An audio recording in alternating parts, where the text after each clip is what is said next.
Jouer à la poule est une traduction littérale de l'américain play chicken et qui désigne ces défis dangereux dans lesquels le perdant, la poule mouillée, est celui qui se débine le premier. L'exemple emblématique est le duel de deux voitures lancées à grande vitesse l'une en face de l'autre sur une ligne droite.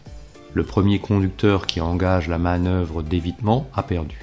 En matière de développement, jouer à la poule revient à taire ou à dissimuler un problème, des retards essentiellement, dans l'espoir qu'un autre développeur ou partie prenante du projet confesse son propre retard en premier. Ce faisant, la responsabilité du retard incombe au premier qui le reconnaît, et les autres bénéficient d'un délai supplémentaire pour tenter de rattraper leur propre retard en passant inaperçus derrière l'écran de fumée déclenché par la poule. Lorsqu'un projet est mal parti, pour respecter les exigences et ou les délais, jouer à la poule est un pari risqué et un jeu pervers.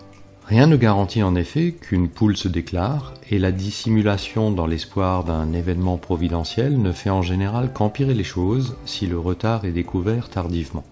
Au lieu de chercher une solution pour limiter les effets indésirables en toute transparence avec le donneur d'ordre, le retard empire et dans la plupart des cas entraîne une conséquence irréversible qui aurait pu être évitée ou tout du moins minimisée.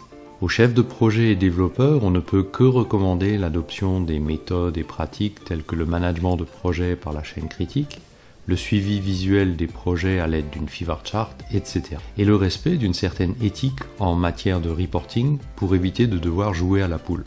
On ne peut néanmoins exclure l'obligation de jouer à la poule sous la pression hiérarchique, politique ou commerciale. Côté client et donneur d'ordre, il faut rester vigilant et suivre l'avancement de son projet. Cependant, il faut éviter aussi bien un excès de confiance que la tentation du micromanagement. Si vous avez trouvé intérêt dans cet épisode, merci de le faire savoir.